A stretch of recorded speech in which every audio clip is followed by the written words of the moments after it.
नमस्कार दोस्तों, राधे राधे, जय श्री कृष्णा। आज मैं आपके लिए लेकर आई हूँ अपने कर्मों का फल तो भोगना ही पड़ता है। आज की कहानी हमें सिखाती है कि मनुष्य को अपने कर्मों का फल अवश्य भोगना पड़ता है। बहुत समय पहले की बात है। एक राज्य में एक राजा रहता था।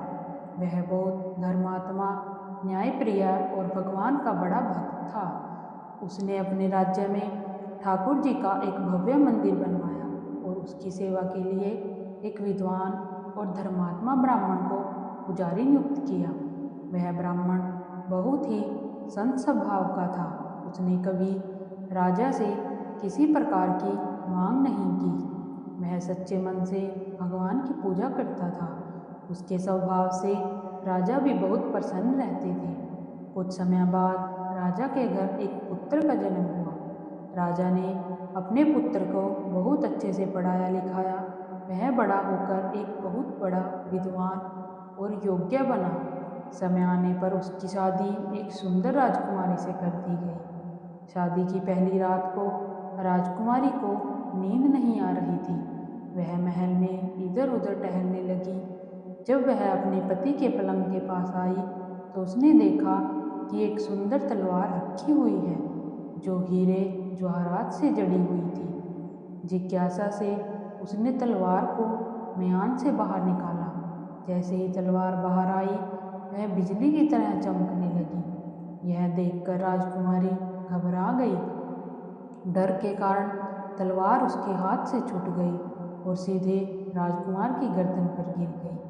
तलवार लगते ही राजकुमार की मृत्यु हो गई। यह देखकर राजकुमारी बहुत घबरा गई। वह सोचने लगी कि यदि मैं सच्चाई बताऊंगी तो शायद कोई मेरी बात पर विश्वास नहीं करेगा। सुबह होते ही वह जोर जोर से रोने लगी और कहने लगी, किसी ने मेरे पति की हत्या कर दी है। राजा और बहुत से लोग वहां आ गए। राजा ने पूछा, तुमने किसी को देखा? राजकुमारी बोली, मैं उसे पहचानती नहीं, लेकिन मैंने उसे ठाकुर जी के मंदिर की ओर जाते हुए देखा था। राजा और सभी लोग तुरंत मंदिर पहुंचे। वहां ब्राह्मण पूजा कर रहा था। लोगों ने उसे पकड़ लिया। ब्राह्मण ने बहुत समझाया, मैं निर्दोष हूँ, मैंने राजकुमार को नहीं मारा। लेकिन किसी ने उसकी बात नहीं मानी। राजा के मन में भी संदेह था कि ब्राह्मण निर्दोष हो सकता है, परंतु लोगों के दबाव में आकर राजा ने कहा, मैं तुम्हें प्राणदंड नहीं दूंगा, लेकिन जिस हाथ से तुमने मेरे पुत्र को मारा है उस हाथ को काटने का आदेश देता हूँ। राजा के आदेश से ब्राह्मण का हाथ काट दिया गया। इस घटना से दुखी होकर ब्राह्मण राज्य छोड़कर चला गया। वह सोचने लगा कि बिना अपराध के मेरा हाथ क्यों कट गया। कई स्थानों पर भटकने के बाद उसे काशी में एक महान ज्योतिषी मिले। वह उनके घर गया। उस समय ज्योतिषी घर पर नहीं थे। उनकी पत्नी उन्हें बहुत भला बुरा कह रही थी। थोड़ी देर बाद जब ज्योतिषी घर आए तो भी उनकी पत्नी उन्हें डांटती रही, लेकिन ज्योतिषी शांत रहे। ब्राह्मण को यह देखकर आश्चर्य हुआ। कुछ देर बाद ज्योतिषी ने ब्राह्मण से पूछा, कहिए ब्राह्मण देवता, आप किस कारण आए हैं? ब्राह्मण ने कहा, मैं अपना प्रश्न पूछूंगा, लेकिन पहले आप बताइए कि आपकी पत्नी आपको इतना अपमान क्यों करती है और आप शांत क्यों रहते हैं? ज्योतिषी मुस्कुराए और बोले, यह मेरी पत्नी नहीं, मेरे कर्म हैं। संसार में जो भी हमारे आसपास है, भाई, पुत्र, पत्नी या मित्र, सब हमारे कर्मों का ही परिणाम है। फिर उन्होंने अपने पूर्व जन्म की कथा सुनाई। उन्होंने कहा, पूर्व जन्म में मैं एक कुम्हार था और मेरी पत्नी एक गधी थी। उसकी पीठ पर एक बड़ा फोड़ा हो गया था। उस फोड़े में कीड़े पड़ गए थे। मैंने उन कीड़ों को खाने के लिए उसके फोड़े पर सुई चुभाता था, जिससे उसे बहुत पीड़ा होती थी। एक दिन सुई उसकी हड्डी में फंस गई।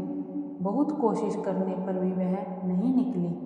तब वह गधी दर्द से तड़पते हुए गंगा नदी में चली गई और तेज धारा में बहकर हम दोनों की मृत्यु हो गई।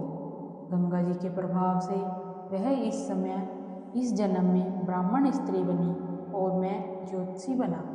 अब वह मेरी पत्नी है और कुछ समय तक मुझे कष्ट दे रही है।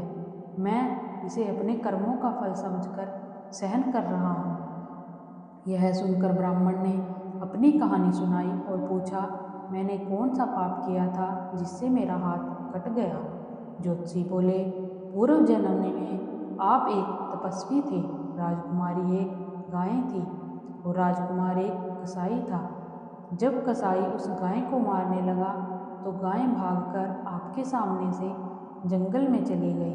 पीछे पीछे कसाई आया और उसने आपसे पूछा, क्या आपने गाय को देखा है? आपने अपने हाथ से उसी दिशा में इशारा कर दिया जहाँ गाय भागी थी। कसाई ने जाकर उस गाय को मार डाला। इसी पाप के कारण इस जन्म में वही गाय राजकुमारी बनी और कसाई राजकुमार बना। एक रात के लिए उनका मिलन हुआ और उसी रात राजकुमारी के हाथों गलती से तलवार गिरने से राजकुमार की मृत्यु हो गई। और क्योंकि आपने अपने हाथ से इशारा किया था, उसी कर्म के फल से आपका हाथ कट गया। यह सुनकर ब्राह्मण को अपने कर्मों का रहस्य समझ में आ गया। दोस्तों, इस कहानी से हमें यह शिक्षा मिलती है कि मनुष्य अपने कर्मों से कभी बच नहीं सकता। अच्छे कर्म अच्छे फल देते हैं और बुरे कर्म बुरे फल देते हैं, इसलिए हमेशा अच्छे कर्म करने चाहिए। अगर आपको मेरी वीडियो अच्छी लगी हो तो मेरे वीडियो को लाइक करें, शेयर करें और कमेंट में जय श्री राम लिखें। चैनल पर अगर आप नए हैं तो चैनल को सब्सक्राइब करें ताकि और अच्छी अच्छी वीडियो मैं आपके लिए लेकर आती रहूँ। धन्यवाद।